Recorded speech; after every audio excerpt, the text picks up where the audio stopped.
Love it. Absolutely love it. So let's begin our journey with the question that I just can't get away from. And it's 5 years ago, this pandemic was raging, changing our lives. How did you get through it? And how has it changed your perspective and the way you do things now? Well, actually, I think I'm one of the only people that did not change my life. I was actually working harder in COVID than I was any other time in my life. And I was doing funeral sales at the time because my career ended as a massage therapist.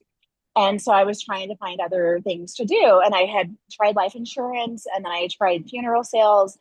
And so I was working harder and seeing people in person. I did not get to stay at home and collect unemployment or not work. So for me, what COVID did, and it opened the door for me to be like, this is not the life that I want.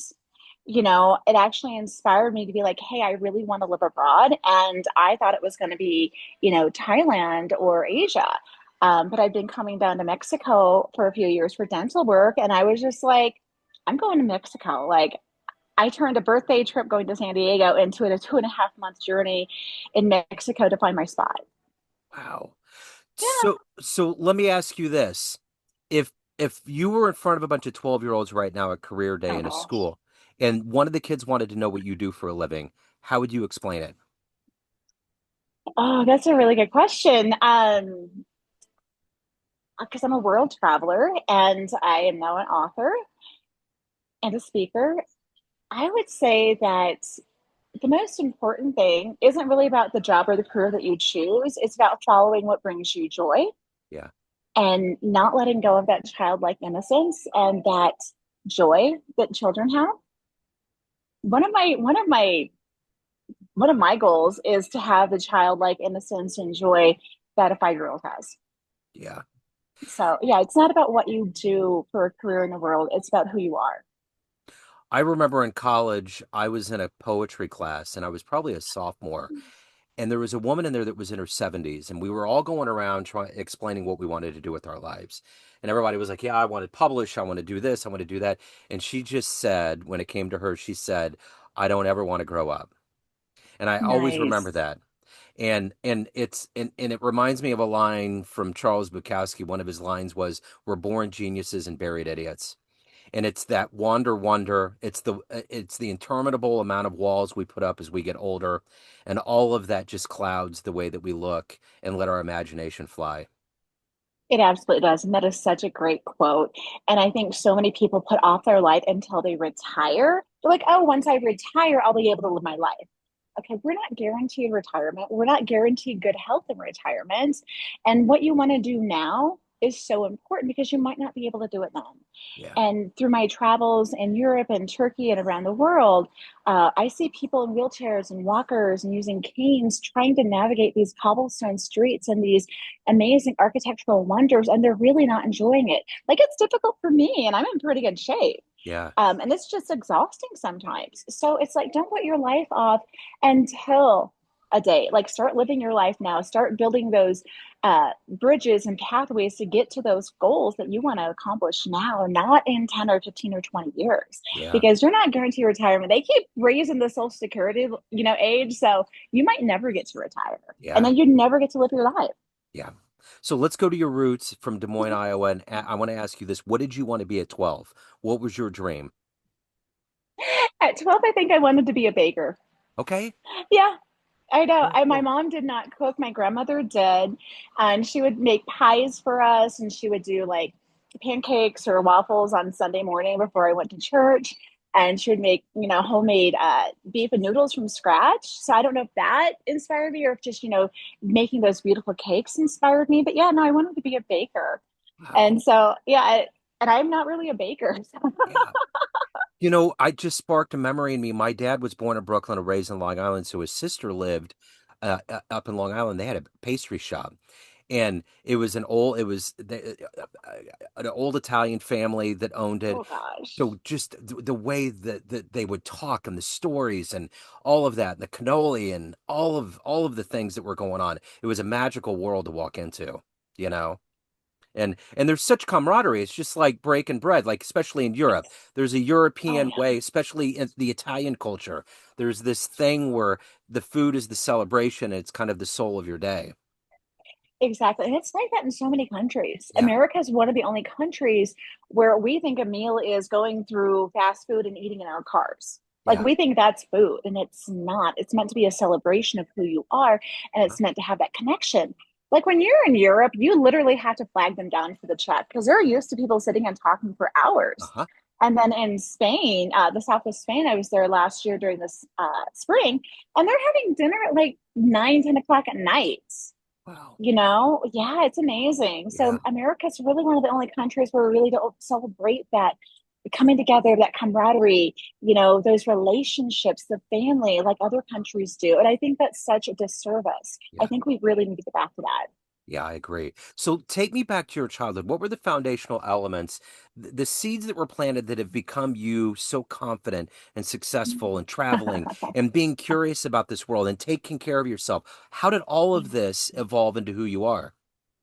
Well, my childhood made me very resilient. It was very dysfunctional. I went through a lot of trauma and abuse during my childhood. My parents divorced when I was 7, but there was abuse going on before that and after that. And my dad was a very violent alcoholic. And so my mother dated other very violent alcoholics. And so my home life was not a safe place for me. And so I actually spent a lot of time at my neighbor's house who was an Avon lady. And so I actually went there and I started working, I think when I was like 4 or 5, like scrubbing her floors and dusting her china and running errands with her. So I learned at a very early age how to keep myself safe, how to become resilient and independent. And I think that's really what has sparked, my independence because I'm not close with the family that I have left. I don't have those familial ties that most people have. So when I wanted to go live abroad, I was just like, I'm doing it. And they thought I was absolutely crazy. Yeah. So I'm curious, in all of your travels around the world, what was one of the most unexpectedly magical places you've been to? Oh, no, I have loved every place I've went to. That's kind of the problem. Yeah. Um, Honestly, though, I would have to say, like, I love Barcelona and I love Rome at night, Yeah. but going to Egypt and seeing the Great Pyramids Yeah. was a lifelong dream. Like, when I was in 6th grade, my three big ones were going to Italy, Greece, and Egypt. Wow. And so I was traveling Europe and Turkey for a year. And before I left, I was like, I have to go to Egypt. And just being, with the pyramids and in that absolutely biblical place, Yeah. that's been around for so long and seeing the Nile River. Like for me, somehow that was just amazing because I grew up going to church. And so being at the Red Sea and the Nile River and being like, oh my goodness, this is what was talked about in the Bible. And Yeah. I am Christian, but I'm more spiritual now. But Yeah. it was just like this amazing, ethereal moment, actually. Those footsteps of antiquity are absolutely they just move you in a certain way. So I remember when I went to Italy, my ancestry is from Italy, and I Mhm. remember so in high school I had a pen pal and we wrote Oh, letters and it was just a good friendship, and her family had a pizzeria and I went over there and she oh. was in south of Florence, and one day I went down to Rome and it absolutely blew me away. I stayed at a little hotel right next to Vatican City, and seeing Rome by day and night are two completely different Yes. organisms. And I hope I threw a coin in the Trevi Fountain because I feel like I had a past life there. There's something Hmm. about Rome Hmm. that just absolutely is a magnetic pull of my feet being on that dirt. Like there's something about that town. I absolutely agree. And I actually believe in past lives and things like that. So I really think I've had past lives in the Greek and Roman times and Yeah. Egypt. And that's why they're such a strong pull for me. Yeah. But Rome at night is one of my absolute favorite Unreal. places. It is. And there is something just magical about going to Rome and being at a restaurant near the Colosseum and eating lasagna while you're looking at the Colosseum. Yeah. Yeah. Like that is just absolutely incredible. And those are things you don't get from watching the internet. You actually Right. have to go and experience them. Uh-huh. Yeah. There was at one point I went up a staircase outside of the center of Rome, and I think I was on a tour and the Hmm. guide said stand here on the top step and then stand over here. And when you got off the top step, all the sound went away. And he was talking about how Michelangelo was like an expert engineer, and they engineered the way that everything would happen to block the noise so people didn't hear the traffic. It was just Oh, those interesting. little things were fascinating. And Exactly. the antiquity, and you realize how young America is when you go to just one city in Europe. It's like we're babies. No wonder why we're I having know. all these growth pains right now. We're teenagers. I absolutely agree. And we're throwing a tantrum right now. I know. In most countries they have their golden era, and then they at the 250 mark, they start having that decline. They do. And Rome is just such an interesting place, Yeah. because, they used to have such amazing architecture, and most of Rome, 80% of Rome is still underground. Wow. Yeah. 80% of it. And they used to create these amazing, amazing archways. They had never been able to reproduce that uh, since the medieval era, since the Yeah. Dark Ages. They have never been able to reproduce things like that. And it's just Wow. so incredible to think It is. about Yeah. the history, the architecture. Like, I absolutely love antique cities. Yeah. And if you have not been to Turkey yet, I highly recommend it. It's on the They list. have the most incredible antique cities. Yeah. And whereas in other countries like Rome and Greece, like Greece, you can't even breathe on stuff. They want you far away from that Uh-huh. stuff. They don't want you even, they really don't even want you looking at it. Yeah. And everything's been so repaired in Greece, it's not really original. However, when you go to Turkey, they're like, yeah, sure, sit on it, take it Yeah. home with you. We don't care. Like, Yeah. it's okay. We didn't make it because they were, conquered by so many different Mhm. cultures, but there's so much amazing architecture there. So Yeah. yeah, I highly recommend it. Yeah, I need to get there. So let me ask you this, especially going through a rough childhood, who's been your inspirational force, your hero that's allowed you to become who you are today? Um, that is a really interesting question. And I would have to say that's really connecting with my higher self, or God, the universe, whoever you want to put a label on that, because that's really what got me through my childhood. Yeah. I went to church a lot by myself. My family didn't go. And then I prayed a lot. And there have been different times in my life where I have not been connected with that. But when I am connected with that higher source, that is really what saves me and gets me through things. Because even now, when I have hard times, it's like God hasn't brought me this far to fail. There's a reason I've gone through everything I've gone through. And if I can help other women through what I've been through and let them know that there's always hope, you can always come out on the other side of it, even if it doesn't look great while you're in it, that's really the most important thing. I absolutely love it whenever I hear that somebody really enjoys going to church, especially going alone. Because there was so many things about I was either forced when I was a kid, or I just there was all these weird rules and structures because I love spirituality. I love Mm, theology. I love the different varieties from Buddhism to Christianity and all of that, that it's like the actual foundation of it. So when I hear that there is that pure joy, I wish I would have had that pure, unadulterated wonder of walking into mhm. a cathedral and feeling that from a pure sense, because Yeah, I think it's very essential to keeping order and sanity on this planet. it is. And countries in Latin America, they still have the family unit and they still have that connection with the spirituality of the religion. Yeah. And I still go in churches and I just like to sit and pray in the different Yeah. churches because there are so many beautiful churches. Like, there's almost 1,000 in Italy, but Mexico has beautiful churches. It's Yeah. absolutely incredible. And, I, I, I really appreciate that foundation, because it did save me. But the dogma that goes along with it, I don't really appreciate so much, because there's a lot of fear and hellfire and brimstone wrapped into that, and we don't need that in our lives anymore. Yeah. I think we're evolving into a different state of consciousness where that isn't necessary, but that spiritual connection still is. Yeah. And ironically, when I left Des Moines, Iowa, when I was about 27 or 28, it was to be a spiritual teacher, and I Yeah. was with a not-for-profit group for 7 years teaching metaphysics. Wow. So spirituality has been a big thing in my life. And I Yeah. think that's really what's helped me through so many things, because I had cousins that went through similar trauma that I did growing up, and they didn't make it. Like, they got into drugs really heavily, which I've also had my bout with that and with alcohol. but it just consumed them and it either killed them or fried their brain completely. And they're just not the same person. Yeah. So, it really makes a difference in people's lives. And I think that's one of the components that Americans are really missing because we're so busy going here and there and trying to make it hustle and grind and work, that we forget the simple things that, family, connection, and spirituality are really important because you have to believe in something that's greater than yourself. And I We are not the end all be all to everything. Yeah, and I think traveling increases that empathy and that desire to.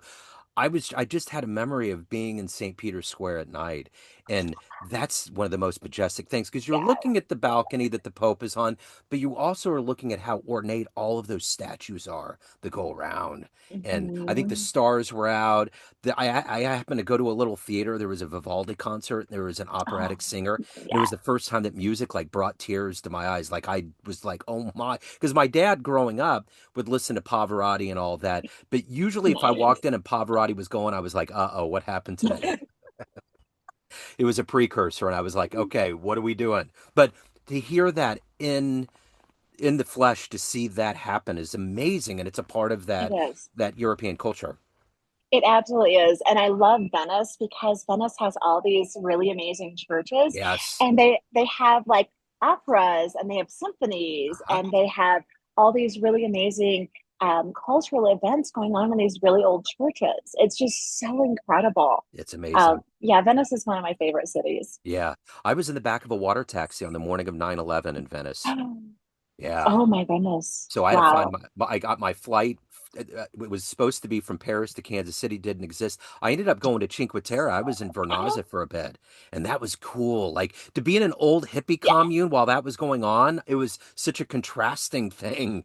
It was like, this is weird because they were all like la di da doing their thing. I mean, they knew what Hmm. was going on, but it wasn't Right. America. So, No, but yeah, no. yeah. And I love Cinque Terre. I love Cinque Terre. I went What? there on my first trip to Italy, and it was not what I really planned on, but it Yeah. was absolutely amazing. Like I love the little villages, and they are so picturesque. It's like being Oh, in another world. I know. And I went down to the end of that road there and saw the ocean at night. All Yes. the whole universe That, is like no light. You might see a little ship on the horizon, but it was like the amount of stars. It was like your dreams. It was like Walt Disney came up and just started painting the sky. It was I really know. wild, you It's know? incredible. And it's really interesting because when I was in the largest of the five villages, I believe it's called Monteros or Montesero. Yeah, My pronunciation's awful in any other language but English. right. However, it is the only town I've ever been in that they have a death church. Wow. A death church is where they have funerals and it's all black and white and it has skeletons and it's really an interesting Yeah. experience. But that is, and it has a population of like 1,500, but they have three churches. Wow. I know, it's crazy. Wild. Anyway, That's cool. but yeah, Chicatera is amazing. Yeah. So let me ask you this. Of all of the adventures and the journey that you've been on in life, let's say you have a dream tonight. You ran into that 18-year-old version of you, and you had a Oh book my in your gosh. hands, and it was like a coffee table book, and you handed it to that version and said, "This is how your life turned out." Would your young self believe it? No, no. And I would definitely recommend they do things differently than I did. I will definitely tell you that because if I knew then what I know now, Yeah. I would do things incredibly different. Yeah. Because at that point in my life, I was in an incredibly abusive relationship and I stayed in it for 13 years thinking things would get better, Yeah. and it doesn't. So Yes. I would have definitely given that 18-year-old some different advice. So, of everything that you've done in your life up to this point, what are you the proudest of? Oh, honestly, I would have to say getting sober. Yeah. Yeah, getting sober was one of the things I didn't know that I needed to do until I actually did it. It's also been one of the hardest things I've ever had to do in my life. Yeah. But it's the thing that I'm the most grateful for because that has helped me to have the life that I have now. Yeah. Otherwise I wouldn't have this life. Yeah, totally get it. So let me ask you this. Talk to me a little bit about the book. Give me a synopsis. Give me an overview of your book. Okay.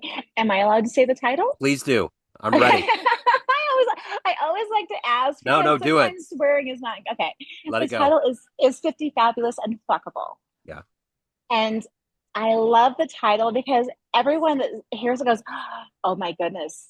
And even when the title came to me, I was like, oh my goodness, am I allowed to say that? So the book is meant to inspire and empower women turning 50 to travel and live their best life. And Yeah. it is based off of my own experiences, what I have done to create this life. But it's also meant just to be like, hell yeah, you can do this. Yeah. Like, love yourself, love your body, care for yourself more. Self care is a big proponent in the book. But it's like, this is the best time of your life. 50 is not the end of your life, it is just the beginning. It's the second half of your life. And make it a good one because this is the time of your life where you can accomplish those dreams and desires that you have put on hold or that maybe have resurfaced or that you didn't really know you had. Because as women, we tend not to know what we want and not to be willing to claim it and to say what we want. We're used to taking care of everyone else, the children, the husband, the job, parents, everyone else but ourselves. And so putting that attention back on yourself and being like, this is what I want and this is what I'm going to go after, without apologizing for it, without being like, oh, I don't know if I can have this or not. Go after it, say, this is what you want, claim those desires, and the universe will make doors open for you. And it might be completely different than what you think, but it's like, this is the time to live your best life and to enjoy it, because we've Yeah. been through so much in our lives Yeah. that when you get to be 50, it's a blessing. Yeah. And you need to just embrace it because life can change in an instant and not always in a good way. Yeah. And so just be like, hell yeah, we're doing this. That's it. That's really what the book is about. Yeah. Yeah, and I do talk about like life insurance and pre-planning and things like that because those are essential when you're at this age. But it's really just like, hell yeah, go live your life, enjoy it. And if I can do this, you can do it. Like if I can do this, anybody can do it because I Yeah. am the absolute worst traveler ever. Yeah. I am. I had never, I'd been on a plane until I was almost 30. Yeah. And then I'd never traveled internationally until I was 45. And a Wow. week before that trip, I was in a car accident that ended my career. Wow. So, like, if I can do it, you can Yeah. too. That's all I have to 100%. say. I'm listening to a biography on Bill Clinton, and at one point he was talking Oh, about old, like Native American proverbs that talk about our true maturation point of like understanding and coming into ourselves is 50. mhm. Oh, interesting. Yeah, like, and if there's any group of people that have ever been on this planet that I would trust, it would be the Native Americans, because they are the Yes, ones that are I tethered know the that. most to every single aspect of where we are. Um, it's so let me ask you this. Everyone has a perception of you. Family, friends, everyone you worked with, everyone that gets your book, everyone that knows you, but you run the show. What's your perception Yes. of you? Who do you think you are? Oh, that's such an interesting question because I still think I'm still discovering who I am. I think who I am is a very malleable concept because I love to learn and to change and to grow, and it's not always comfortable. And I think other people really see me as this very confident person, which I definitely am at times, but I also grew up being a very shy kid. So there's still things I'm overcoming. But my goal is to really inspire and empower women and to, have that confidence and that being like a thought leader and trailblazer for other women and to create safe spaces for them. So my bigger goal is to create international co-living spaces for women to decompress, to travel, and for us to teach each other and lift each other up. So it's a big goal. Yeah, I love it. So if anybody wants to get on board, they want to get your book, they want to learn more, follow your adventures, where's the best place for them to go? The best place is really my social media, Okay. and it's Transform Be Courageous on TikTok and Instagram. And then I also have a social media hub or where they can get my courses because I also have a course called the Fabulous You, where people can actually enroll and kind of go through the same transformation that I've gone through to give them the courage, inspiration, and guidance. That took me so many years and so much money to learn. Like, I have been on this journey for a while. And that is at beacons.ai /transform be courageous. But transform be courageous, you can find me everywhere. Okay. I will put all these links in the show notes. What a Great. wonderful joy this has been. You emit so much wonderful light into this world. Thank you Um, for your story. Thank you for what you're doing and keep on exploring. It's so cool. I love it. Thank you so much for having me on. It was an absolute pleasure. Absolutely. Thank you.